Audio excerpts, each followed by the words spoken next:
Have you ever caught yourself wondering, am I being wise or just foolish? Especially when it comes to dealing with a younger woman as an older man? Because here's the truth, one wrong move, and your dignity, your reputation, and even your peace of mind can vanish like smoke. If you're an older man interested in or involved with a younger woman, this video is not just advice, it's a warning. Based on the timeless philosophy of Marcus Aurelius, we'll uncover 10 things you should never do unless you want to lose your power, your purpose, and her respect. Before we dive in, make sure to like this video, subscribe to Stoic Sage, and hit the bell icon so you don't miss more raw, eye-opening truths like this one. And listen, watch this video till the very end, because just one insight here might completely shift how you view love, desire, and discipline. His name was Daniel, 42 years old, divorced, successful, gym-built body, quiet confidence. He met Mia at a local art gallery. She was 26, curious, playful, intelligent. At first it was magnetic. The age gap? Barely noticeable. Conversations flowed, nights got longer, and Daniel felt alive again. But within 3 months, everything started unraveling. She stopped texting as much. She laughed at things he took seriously. He found himself waiting for her replies, her attention, her validation. Daniel, the same man who had once led companies and commanded boardrooms, was now a slave to her mood. Why? Because he violated the Stoic code. Because he did what a man of wisdom should never do. Let's break this down using 10 powerful suggestions, not from a dating coach, not from a guru, but from Marcus Aurelius himself.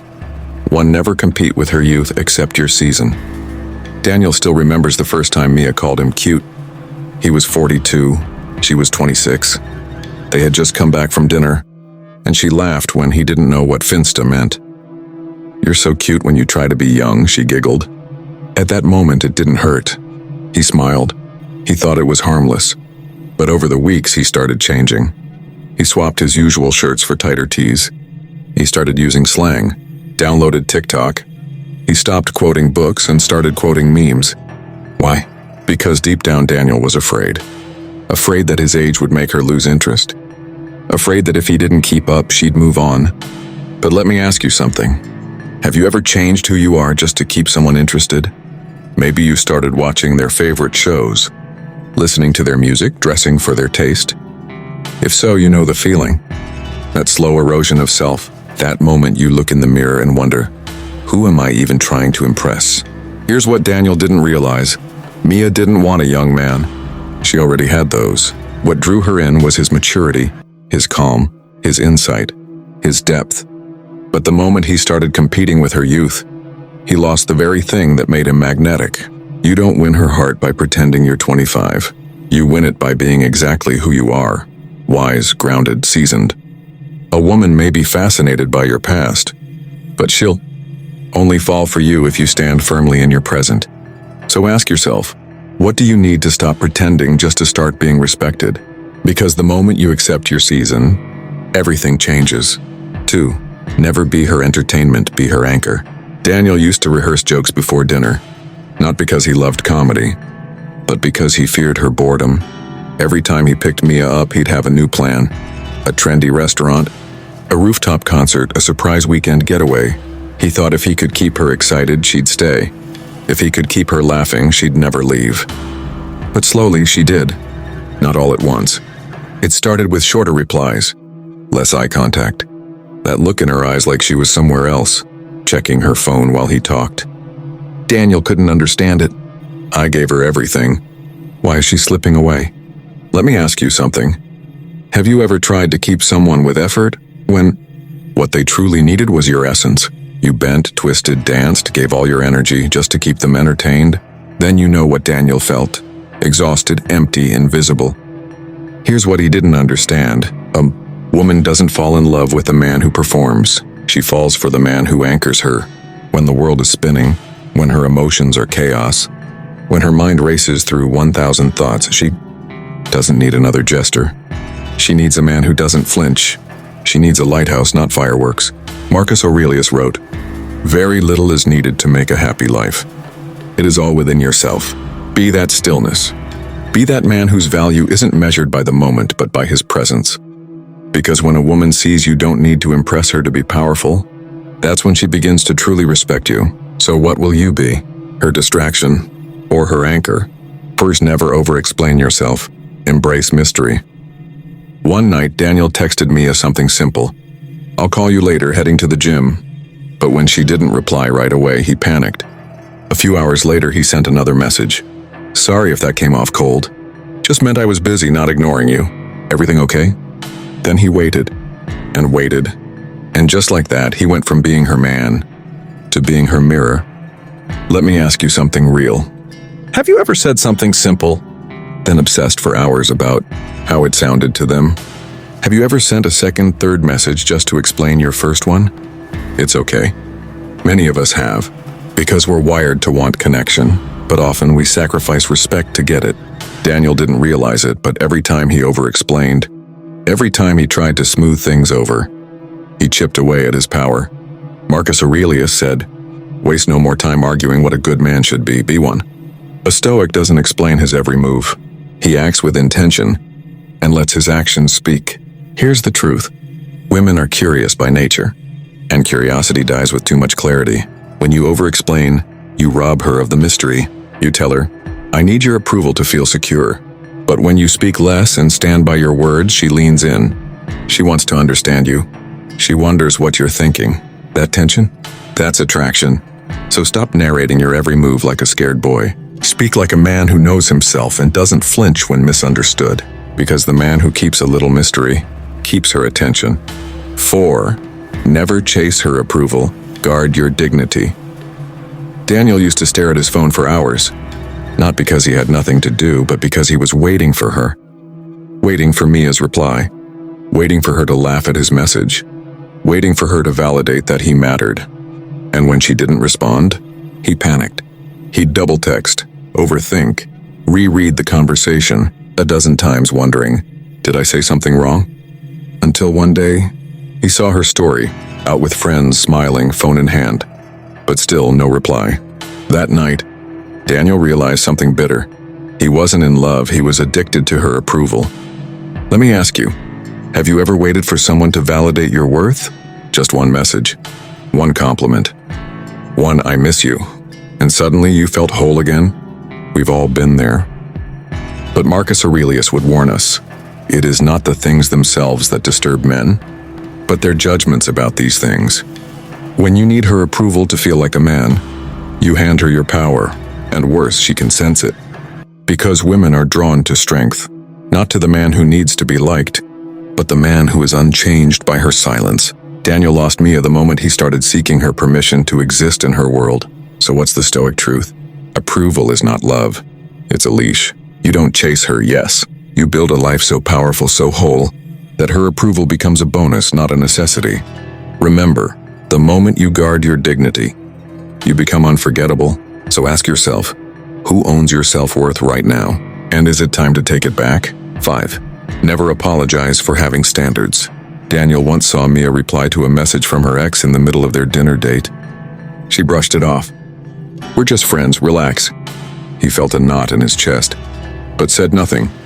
Later, when he brought it up gently, she rolled her eyes. "Don't be so controlling.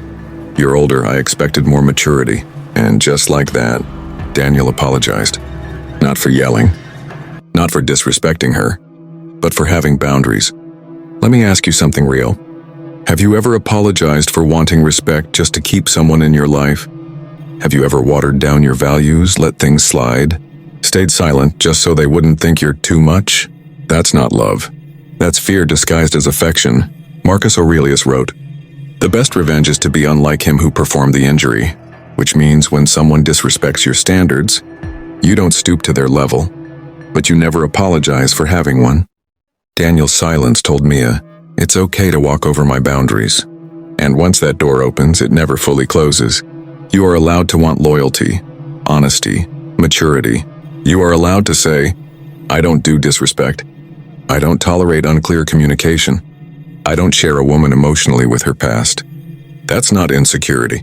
That's self-respect. A woman may test you, but she will only stay with the man who stands firm. Because when you shrink your standards to fit her comfort, she may stay for a while, but she'll never see you as a man. So ask yourself, What have you been silently tolerating just to avoid losing her? And is it time to stop apologizing and start honoring your truth? 6. Never lead with money, lead with meaning. Daniel booked a weekend trip to the coast. 5-star hotel, ocean view, champagne waiting on ice. Mia smiled when they arrived, snapped a few pictures for Instagram and said, "You really know how to spoil a girl." But that night, she seemed distant, distracted, and Daniel felt it deep down. He had spent thousands, and yet he felt cheap. Let me ask you something real. Have you ever tried to buy someone's affection, thinking that giving more would finally make them stay? Maybe you picked up every tab, bought them gifts, went out of your way to impress, but still they felt miles away. Marcus Aurelius once said, "Wealth consists not in having great possessions, but in having few wants." That's the Stoic way. Lead with your purpose, not your possessions.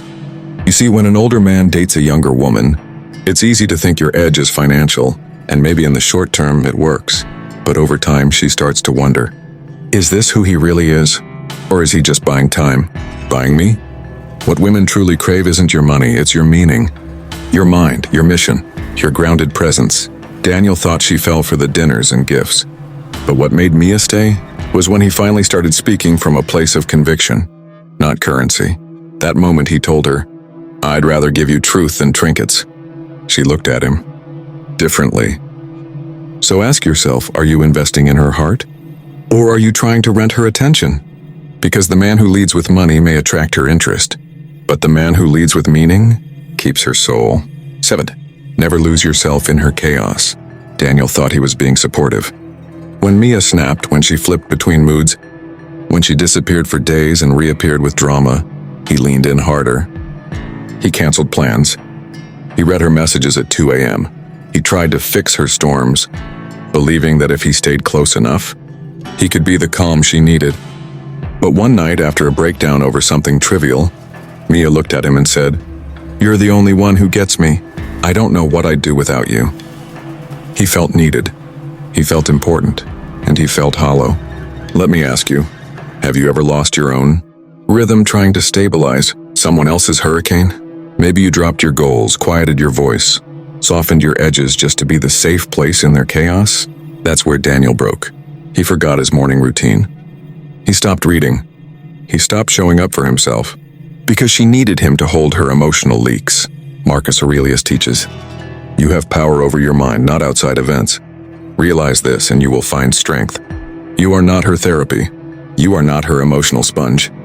When you dive into her chaos to soothe it, you drown in it, and she learns to depend on your drowning instead of your strength.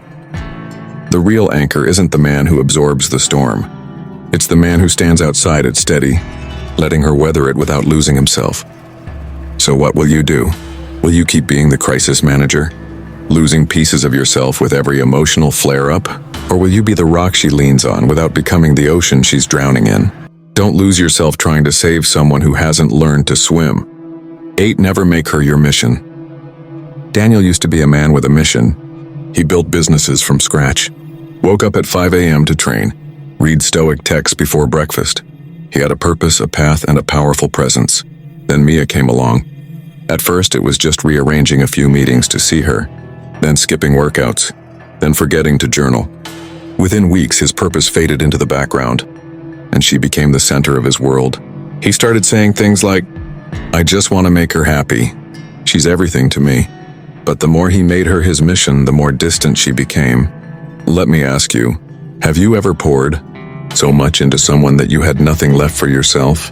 Have you ever let someone become your reason for waking up, instead of remembering you had one before they ever arrived? Marcus Aurelius warned us, a man's worth is no greater than the worth of his ambitions. When you abandon your purpose for her presence, she might feel adored, but eventually, she'll feel burdened. Why?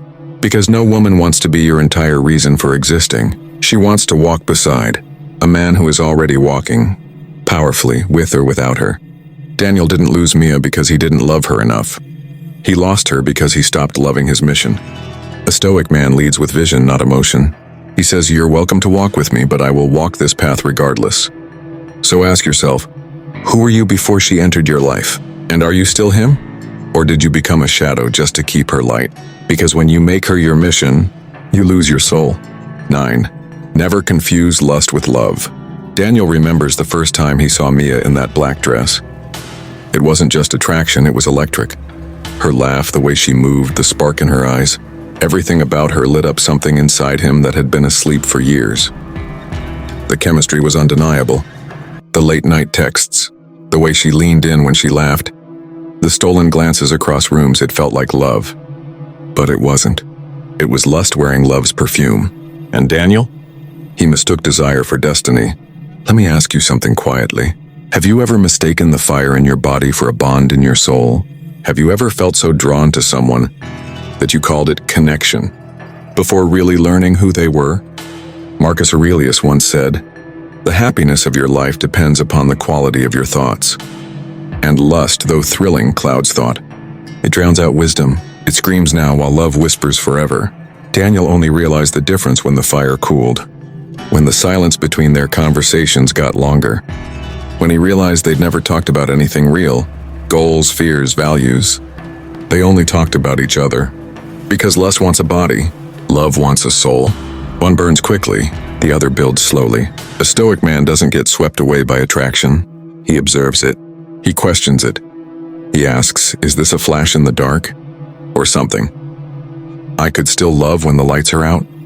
So ask yourself, is it passion or partnership? Because when you chase lust and call it love, you're only loving the feeling, not the person. And when that feeling fades, so will she. 10. Never abandon your wisdom for her youth. Daniel sat alone one evening, scrolling through old photos. Him and Mia in Bali and Paris laughing in bed. Moments that looked perfect. But something inside him felt hollow, because to keep her, he had abandoned himself. He stopped speaking up when she crossed lines, laughed off things he once stood against, let go of decades of growth, self-discipline, and truth, all to remain fun, cool, and easygoing. He had traded in his crown of wisdom for her brief approval. Let me ask you, have you ever betrayed what you knew was right, just to be accepted by someone younger, someone newer, someone more exciting? Marcus Aurelius would say, if it is not right, do not do it. If it is not true, do not say it. Your wisdom is not baggage, it's your compass. And when you silence it for the sake of her comfort or validation, you don't become more attractive, you become forgettable. Because here's the truth most men avoid. Youth will always test your foundation. Not out of malice, but because it hasn't been fully formed yet. And your job is not to throw away your foundation to meet her at her level. Your job is to remain the mountain. Daniel realized too late.